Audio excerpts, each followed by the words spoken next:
Hi, welcome to your event planners. आज हम जो वीडियो बना रहे हैं इसमें हम बात करने वाले हैं आपके एक वेडिंग या प्री वेडिंग इवेंट्स में जितने भी वेंडर्स लगते हैं उनके सिलेक्शन के बारे में। उनका सिलेक्शन आप कैसे करोगे और किस तरीके से वो होना चाहिए, सही तरीका उसका क्या है ताकि वो आपके बजट में भी आएँ, आपके इवेंट्स के लिए फिट इन भी हों और आपके जिस भी सिटी में जहाँ पे भी इवेंट हो रहा है उसके लिए वो सूटेबल वेंडर्स हों और आपका काम जो सर्विस आपने उनके साथ अग्री की है वो सही तरीके से आपको डिलीवर करके दें। वेंडर्स की जब हम यहाँ बात कर रहे हैं तो वेंडर्स कौन कौन से होते हैं आपके वेंडर्स हो जाएंगे जैसे आपका डेकोर के वेंडर्स, फोटोग्राफी, सिनेमेटोग्राफी, इसके बाद हो गया मेकअप आर्टिस्ट, मेहंदी आर्टिस्ट और आपके जैसे प्रीस्ट या पंडित जी जिन्होंने आना है, ये सारे ही वेंडर्स हो गए क्योंकि इन्हीं सब के मिलने से आपके इवेंट्स कंप्लीट होंगे। और बहुत सारे वेंडर्स होते हैं, उन सब की लिस्ट यहाँ पे डिस्प्ले कर देंगे, इसको आप पॉज करके आराम से देख लेना या डिस्क्रिप्शन बॉक्स में भी डाल देंगे सो that you can read it and one go. इसके बियॉन्ड भी वेंडर्स हो सकते हैं क्योंकि डिपेंड करता है कौन क्या सर्विस दे रहा है, आप किस वेन्यू में कर रहे हो इवेंट, कहाँ पे हो रहा है, कितनी सर्विसेज इंक्लूडेड हैं, कितनी आपको एक्सटर्नली लेनी पड़ेंगी and so fourth. Main topic ये है कि इन वेंडर्स का सिलेक्शन आप कैसे करोगे। तो उसका प्रोसेस ऐसा होना चाहिए। Coming to the first step, आपको अपनी नीड्स डिफाइन करनी है। नीड्स के अंदर बहुत इंपॉर्टेंट चीज हो जाती है बजट। आप अपने एक माइंड में एक बजट लेके चलो, वो डेफिनेटली रियलिस्टिक बजट होना चाहिए। ऐसा नहीं कि आप कुछ बोलो कि फोटोग्राफी 5,000 रुपए में हो जाए पूरी वेडिंग की, इतना अनरियलिस्टिक चीजें नहीं होनी चाहिए, वो डेफिनेटली हो नहीं पाएगा। बट रियलिस्टिक एक बजट हो, अगर आपको उस चीज का आइडिया है तो। अगर नहीं है तो then you will get an idea when you get into the market and discuss with these vendors. तो आपका बजट डिफाइन हो गया और इसके अंदर मोटी चीजें डिफाइन हो गई। मोटी मोटी चीजें होगी जैसे आपका वेन्यू, उसमें केटरिंग है या आपको करनी पड़ेगी। उसके अंदर आपको फोटोग्राफी और डेकोर का कैसे मैनेज करना है। फोटोग्राफर लोकल सिटी का लेना है, कोई आप अपनी सिटी का बंदा लाना चाहते हो, आप अगर डेस्टिनेशन वेडिंग कर रहे हो तो दिस एंड दैट। प्लस इसके साथ आपका हो गया कि डेकोर वहां पे वेन्यू करके दे रहा है या आप अपने वेंडर्स उसके लिए भी ला सकते हो। ये हो गए मोटी मोटी चीजें। इसके बाद बहुत छोटे छोटे वेंडर्स और आते हैं जिनका हम वेंडर सिलेक्शन का प्रोसेस आज जानेंगे। ये प्रोसेस आप किसी भी वेंडर पे अप्लाई कर सकते हो, उसका ऐसा कोई फिक्स स्टेप नहीं है कि वो आप एक ही वेंडर के ऊपर अप्लाई कर सकते हो और दूसरे वेंडर के लिए कुछ अलग मेथड फॉलो करना पड़ेगा। एक बेसिक बिगनिंग तरीका जो हो गया वो तो होता है वेंडर्स की रिसर्च करना। सो इसका एक बहुत सिंपल तरीका क्या है, अपने फ्रेंड्स फैमिली में पहले डिस्कस कर लेना। अब मैं वेंडर्स बार बार बोलता रहूंगा वीडियो में आगे, आप उसके अंदर कुछ भी अपना फिट इन कर लेना जो भी आपको जानना है। आपको हो सकता है फोटोग्राफर की ही नीड हो, सिर्फ हो सकता है आपको सिर्फ एक वेडिंग प्लानर की नीड हो, या आपको वेडिंग डिजाइनर चाहिए, या आपने इनवाइट्स के लिए वेंडर चाहिए। सो उस सबको आप इस पूरे प्रोसेस के थ्रू फिट इन कर लेना, जहां पे भी मिक्स एंड मैच करके आपकी नीड्स सारी फुलफिल हो जाएंगी।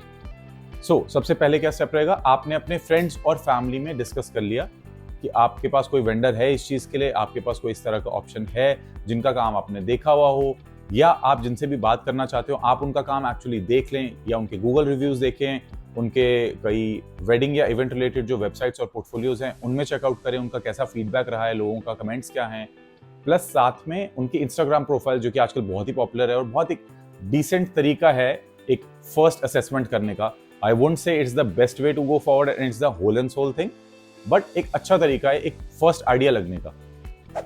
इसके सिवा एक और तरीका जो होता है, बहुत बार आपकी सिटीज में वेडिंग एक्सपोज या ब्राइडल फेस्ट इस टाइप के लगते रहते होंगे इवेंट्स, तो उनमें भी आप जा सकते हैं जिसमें आपको मल्टीपल वेंडर्स का सिलेक्शन एक ही जगह पे मिल जाएगा। तो आप उनसे डिस्कस कर सकते हैं, वहीं के वहीं आपको डिस्कस कर सकते हैं, आप उनका कॉन्टैक्ट मिल जाएगा, you can check out their portfolio there. तो आपको अगर कोई समझ आता हो then you can discuss it further and maybe plan a one on one meeting with them again. अब अगर आपने इसके अंदर से कुछ वेंडर्स अपने लिए शॉर्टलिस्ट कर लिए हैं, 2 से 3 vendors are more than enough normally किसी भी चीज के लिए अगर आप कंसिडर कर रहे हैं। तो बहुत सारे वेंडर्स को अगर आप कंसिडर करोगे एक साथ, उनके पेजेस देखोगे इंस्टाग्राम पे, उनके प्रोफाइल्स देखोगे, उनसे बात करोगे, तो इवेंचुअली आप ही कंफ्यूज हो जाओगे क्योंकि सब वेंडर्स अलग अलग क्लाइंटल के साथ काम करते हैं, अलग टाइप का उनकी हिस्ट्री है, अलग उनका वर्क एक्स है, बहुत सारे फैक्टर्स हैं जो उनको कहीं ना कहीं एक दूसरे से डिफर कराते हैं। तो इस वजह से बहुत सारे वेंडर्स को अगर आप एक साथ लोगे तो इवेंचुअली आप कंफ्यूज हो जाओगे बिकॉज आपको सिलेक्शन करना है। उनका सिलेक्शन के लिए 2 से 3 जो आपको फर्स्ट असेसमेंट में ओके लग रहे हो उनके साथ आप आगे प्रोसीड करो। प्रोसीड करना है अब मीटिंग के लिए, मीटिंग करनी है उनसे, चाहे वन-ऑन-वन हो या वर्चुअल हो। इस मीटिंग में उनसे आपको अपने क्वेरीज डिस्कस करनी है, अपने डाउट्स डिस्कस करने हैं, साथ में आपको उनका प्रोसेस समझना है कि वो किस चीज़ को कैसे करते हैं, उनका प्रोफेशनलिज्म कितना है, क्या वो पोर्टफोलियो दिखा रहे हैं, क्या वर्क एक्स दिखा रहे हैं अपना, किस तरह का उन्होंने काम किया हुआ है, वो खुद से आपको उन चीज़ों के रिगार्डिंग क्या सजेशंस दे रहे हैं। जब आप अपनी तरफ से एक प्लान किसी भी वेंडर को दोगे, किसी भी चीज़ का हो सकता है, लेट्स से आपका चार्ट का मेन्यू या आपके मेकअप की रिक्वायरमेंट प्लस आपका बार मैनेजमेंट सर्विस पे किस टाइप का बार लगना है, कितने बारटेंडर्स की नीड है, ये जैसे ही आप किसी वेंडर को बोलोगे तो उनकी तरफ से एक फीडबैक नॉर्मली आएगा या एक इस पर रिवर्ट आएगा कि ये सही है नहीं है, या उनके एक्सपीरियंस में ये कैसा होना चाहिए।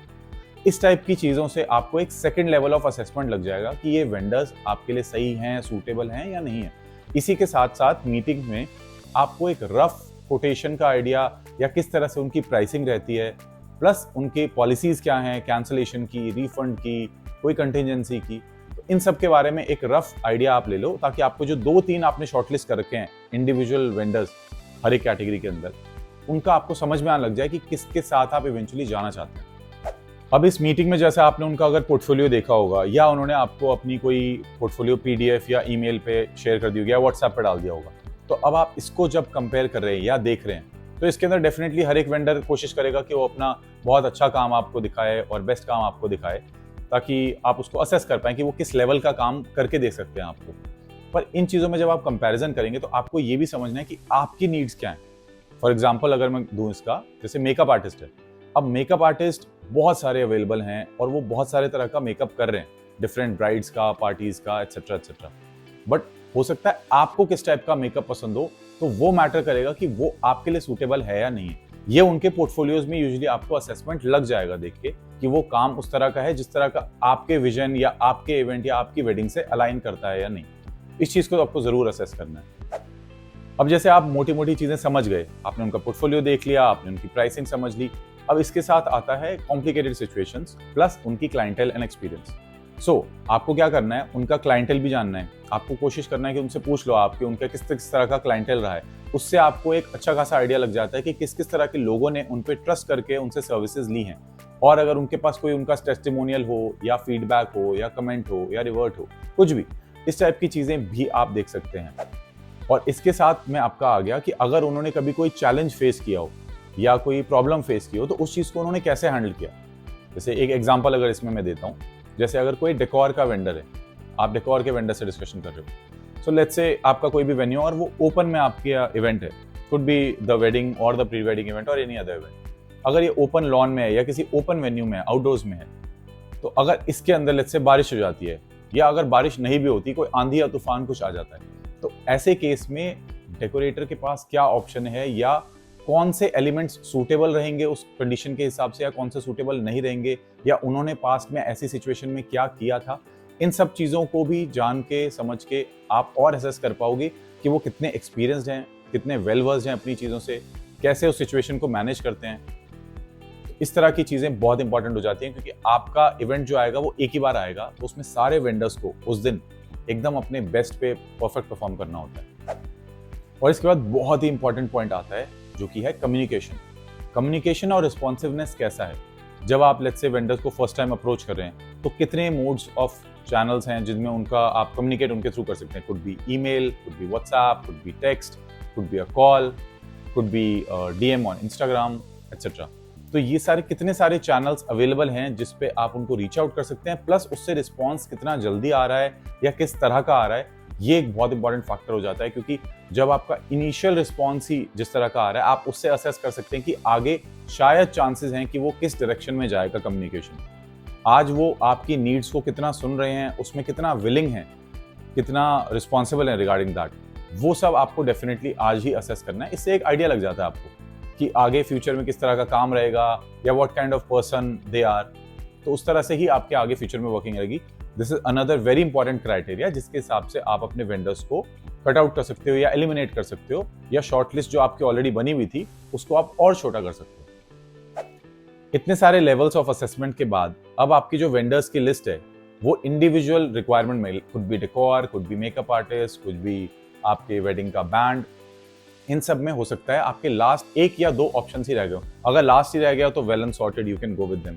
बट अगर लास्ट के दो ऑप्शन ही रह गए हैं जिनको आप कंसीडर करना है, option A versus option B चल रहा है और आप कंफ्यूज्ड हैं अभी भी, तो अब आप उनसे डिस्कस सकते हैं कि पेमेंट की टर्म्स कैसी रहेंगी, कॉन्ट्रैक्ट किस तरह का रहेगा, कितनी डिटेल में लिखा जाएगा, उसके अंदर वो क्या क्या इंक्लूजन्स और एक्सक्लूजन्स रख रहे हैं, आपकी नीड्स को कितना कंसिडर कर रहे हैं, कैंसलेशन के अभी भी टर्म्स क्या रहेंगी, क्योंकि डेफिनेटली अब हमने कोविड के टाइम देखे थे तो इस तरह की कोई भी कंटिजेंसी या प्रॉब्लम आगे भी आ सकती है। तो कैंसलेशन एक बहुत ही इंपॉर्टेंट फैक्टर आजकल हो रखा है and pretty much in every industry. Around the world. तो कैंसिलेशन की पॉलिसी समझनी है, प्लस आपके पेमेंट का प्लान किस तरह से रहेगा। पेमेंट का प्लान आज इनकी कुछ लोग 50% एडवांस लेते हैं, बाकी इवेंट के दिन लेंगे या इवेंट के बाद के लिए भी कुछ पेमेंट रख रहे हैं, so that you are completely satisfied with the service. ये भी हो सकता है आपकी नीड्स या बजट के अकॉर्डिंग बेटर हो, या हो सकता है आपको और सेटिस्फैक्शन दे किसी पर्टिकुलर वेंडर के साथ जाने में। तो ये लास्ट का एक और कंसिडरिंग फैक्टर हो जाएगा, जिसके बेसिस पे you can maybe finalise the one which you want to go forward with. और अब जब आपके सारे वेंडर्स का फाइनल सिलेक्शन हो चुका है, आपको पता है कि किस वेंडर में आप किसके साथ जाना चाहते हैं, किस बारात बैंड के साथ जा रहे हैं, कौन सा एंकर होने वाला है, कौन आपके पंडित जी होने वाले हैं, कौन आपका डेकोरेशन करने वाला है इवेंट का, ये सारे आपके जब फाइनल हो चुके हैं, now you have to get in contract with them. Contract जरूरी नहीं है कि बहुत ही एक कॉन्ट्रैक्चुअल पेपर हो, लीगल ऑब्लिगेशन की तरह आए, बट आपका कुछ कम्युनिकेशन होना चाहिए। Could be in a PDF format, normal 2-3 pages भी होते हैं। बहुत छोटी सर्विस है तो उसमें हो सकता है वो व्हाट्सएप पे भी लिख के आपको कंफर्मेशन दे दें कि वो क्या क्या आपको डिलीवरेबल्स देने वाले हैं। बड़ी चीज होगी तो हो सकता है उसमें एक्चुअल कॉन्ट्रैक्ट बने of a few pages and it would be a legal document as well. ठीक है, तो इन सब चीजों को आप बहुत आराम से डिटेल में आराम से पढ़ें, ताकि आपके requirements, plan, payment schedule, budget etcetera सब कुछ कंसिडर भी हो जाए and you go through it, you are completely satisfied with it. उसके बाद आप इसको साइन करके क्लोज कर लें और आपके सारे वेंडर्स सिलेक्ट हो जाएंगे। अब इन सारे वेंडर्स में जो एटलीस्ट 20 हैं, could be more as well, for a very typical wedding and pre wedding events. So इन सारे वेंडर्स में एक वेंडर होता है जो बहुत ही इंपॉर्टेंट हो जाता है, क्योंकि on the day of the event it might cause chaos और आपके लिए बहुत प्रॉब्लमैटिक हो जाएगा, क्योंकि आपने इतने सारे जो वेंडर्स बुक किए, डेकोर का, चार्ट का, फूड एंड बेवरेज का, बार मैनेजमेंट का, एंटरटेनमेंट का, आपके वेडिंग बैंड का, स्पेशल इफेक्ट्स का, एटसेट्रा एटसेट्रा, इन सब का प्लानिंग, कोऑर्डिनेशन, मैनेजमेंट, पेमेंट, आना जाना, इस सब को कौन देख रहा है? तो वो जो वेंडर होता है वेडिंग प्लानर होता है। अगर आप वेडिंग प्लानर हायर कर लेंगे तो आप जो भी सारा मनी इसमें हार्ड अर्न्ड इन्वेस्ट कर रहे हैं, जो आप टाइम इस चीज में लगा रहे होंगे, क्योंकि उसके बाद भी वेडिंग प्लानर हायर करने के बाद भी मीटिंग्स तो देखो होगी, डिसीजन मेकिंग तब भी होगी, you will have to say yes और no, you might have a few meetings as well. पर उस सारे प्रोसेस के थ्रू जाने के बाद you actually want to enjoy the events, be with your guest, be in those rituals. That's why you should hire a wedding planner. तो wedding planner को अगर आप डेफिनेटली हायर करते हैं, और उसके लिए भी ये सेम सिलेक्शन प्रोसेस लगा सकते हैं, तो उसके अंदर they'll get you all these vendors, they'll be your one point of contact, और आप उनके साथ फॉरवर्ड जा सकते हैं, so that your wedding and the other events will be a very smooth and happy process for you. I hope you liked this video and it was beneficial and helpful for you. अगर आपको लगता है कि ये किसी और के लिए भी हेल्पफुल रहेगी, या कोई अपने इवेंट्स या वेडिंग प्लान कर रहा है आगे और उसके वेंडर सिलेक्शन में ये काम आएगा, तो प्लीज़ उससे ये शेयर करें। और अगर आपको हमसे टच में आना है तो डिस्क्रिप्शन बॉक्स के अंदर हमारा नंबर है, you can contact us and get in touch with us. Thank you so much for watching this video, stay tuned for more.